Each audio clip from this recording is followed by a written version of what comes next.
قل لن يصيبنا إلا ما كتب الله لنا هو مولانا وعلى الله فليتوكل المؤمنين. Il faut qu'il reconnaisse qu'il a fait un coup d'État. Senghor accepte de le libérer s'il prend l'engagement de renoncer à la politique. Mamadou Dia démb Ousmane Sonko tey ndax l'histoire se répète kan mooy Mamadou Dia ak lan moo tax li ko dal lépp dal ko naa ko résumé ci ni mu gën a gaawee di ngeen gis ni dara soppeekuwul exemple bu ndaw ca 1958 le kii di général de Gaulle proposé benn référendum ci mbirum communauté française xam naa jamono jooju comme tey rek peuple bi doyloon na ci colonisation bi Mamadou Dia bëggoon ñu taxalikoo ak France Senghor borom femme nue femme noire vêtue de ta couleur qui est vie et de ta forme qui est beauté ne moom non dafa bëgg ñu des sous le joug maanaam ñu des ci communauté française bi alors évidemment Mamadou Dia mujjee doon Mamadou Diable mu jiñ ko coup d'état vendetta jamono jooju terrorisme xewagul woon wala appel à l'insurrection wala sax sàcc téléphone portable ils étaient bien plus créatifs avant mais bref tous les moyens sont bons l'essentiel c'est d'éliminer le rêve africain allez Oñuf pendant 12 ans fukki atu yàlla ak ñaar Senghor tëj ko kii di Mamadou Dia ci kaso bi. Il faut savoir que Senghor a mis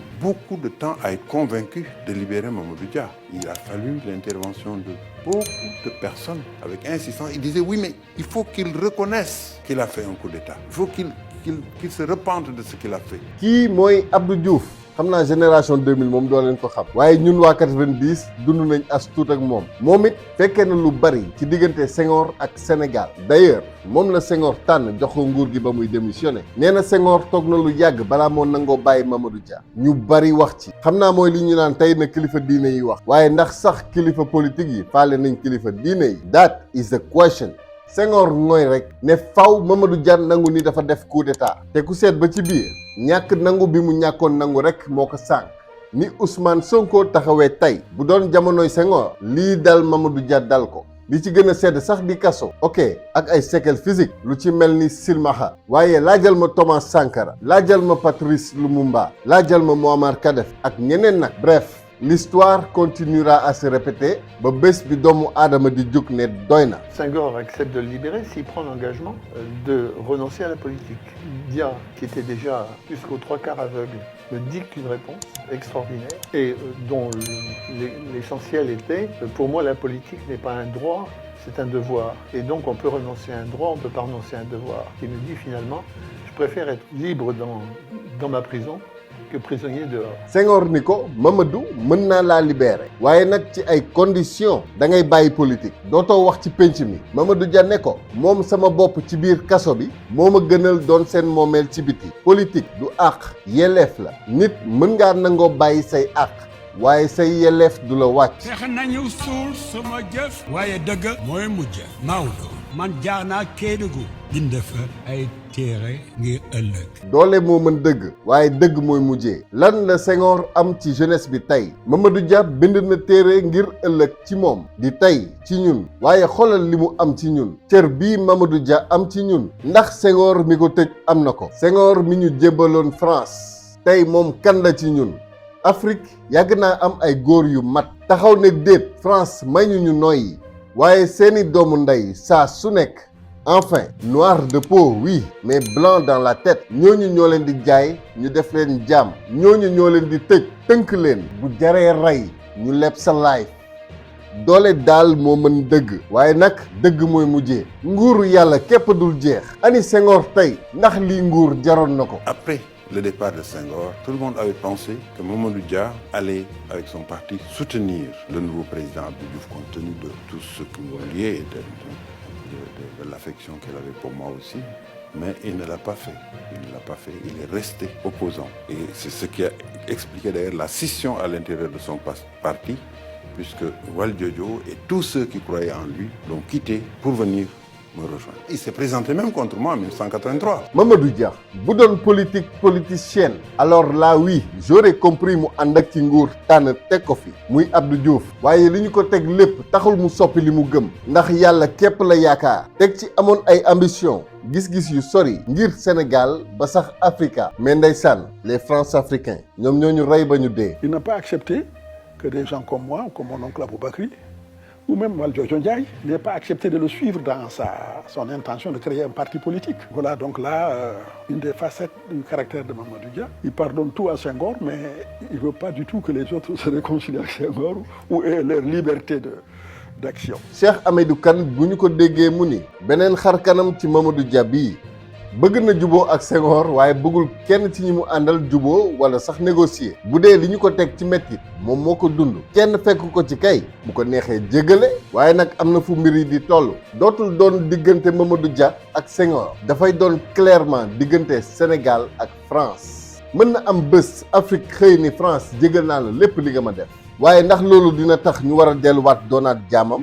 That is the question. J'ai encore de la tendresse pour lui. Je n'arrive pas à en faire un ennemi. malgré lépp li mu ko def ndeysaan Mamadou Dia ni ba tey dama am cofeel ci moom mënuma koo def sama noon kii mooy nit ki naan la man duma la toppee dara bu ma faloo du ma fayantoo kii mooy nit bref. Mamadou Dia avait fait le serment d'être toujours avec Senghor parce que disait-il j'ai partagé la collade avec Sédar. Il est sérère, je suis tout couleur. Et la trahison ne viendra jamais de mon côté. dama séddoo goro ak Sédar wor du jóge ci man ndeysaan kii mooy nit waaye malheureusement lii moo rey sax Thomas Sankara ndax ba ñu ñëwee ci moom ne ko président Blaise France ngemb na ko moo ngi lay fexeel président fexeel ko balaa muy jot ci yow monsieur le président Sankara daf ñoo tontu ni ñu bu wor di am bàyyi leen ko moom mu wor waaye man duma ko wor mukk bu doomu tubaab yi amoon xol yu ni mel rek Afrique rëcc ci lu bari. J'ai écrit sur le mur un texte du Coran qui m'est venu à l'esprit.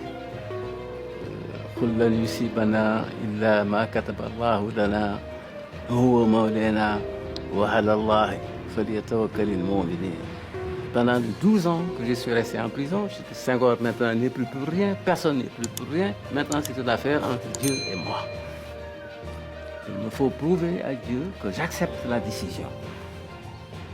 En restant serein, en restant calme, en restant moi-même, en ayant de haine contre personne.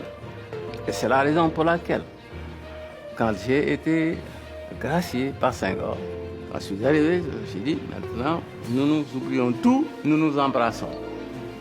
Ça a été mon geste. lii mooy différence entre ki waxirlu ci yàlla ak ki waxirlu ci ñasaraani kii ci li neex yàlla ci lay sax kee li neex tubaab ca lay sax tubaab daf lay indil pouvoir ak financement boo àndee ak moom boo wutee ak moom mu fexel la toroxal la yàlla mën naa mel ni ku lay seetaan nga dund safaray Dajjal waaye di nga fi bàyyi way wu rafet wuy riir jamono ju nekk. Je n'ai pas de rancune sur le plan personnel, je ne peux pas avoir de rancune contre lui. Mais par contre, quand je vois ce qui s'est passé, ce que le Sénégal est devenu, après, à la suite, n'est-ce pas, de ces événements-là de 62, rien que pour des questions de pouvoir répartir pour lui, il s'agit tout simplement de prendre le pouvoir personnel, régner, n'est-ce pas, de façon personnelle, ce machin, sur le Sénégal, pour en arriver là. Et toutes les conséquences, n'est-ce pas, que cela a eu, sur le plan de l'évolution de notre pays, alors que nous étions si bien partis. Nous étions un exemple qui aurait pu faire tache d'huile à travers toute l'Afrique. Et peut-être que cet exemple-là aurait évité à l'Afrique tout ce qui est arrivé aujourd'hui, nos nouvelles dépendances. Tout cela, ça aurait pu être évité s'il n'y avait pas eu cet acte de folie de sa part, d'égoïsme de sa part, de décembre 1962. Alors je dis que ça, évidemment, c'est quelque chose que je ne peux pas oublier, que je ne peux pas pardonner. Ndeysaan, soit l'histoire se répète, soit dara soppeeku fi li nasaraan naan rien ne se crée, rien ne se perd, tout se transforme. Ndax du ñun ñoo fi nekkoon démb sax ndax du Senghor mooy jiite ba tey ndax du Mamadou Dia moo nekk nee ci kaso bi tey ndax du moom la ñuy naan soo bëggee génn da ngay bàyyi politique dafa mel ni réincarnation rek moo fi am mel ni ñun ñëpp dañuy dem di dellu si ndax l'histoire se répète ak ay ruux yu bees wala boog nous revivons encore et encore notre même histoire.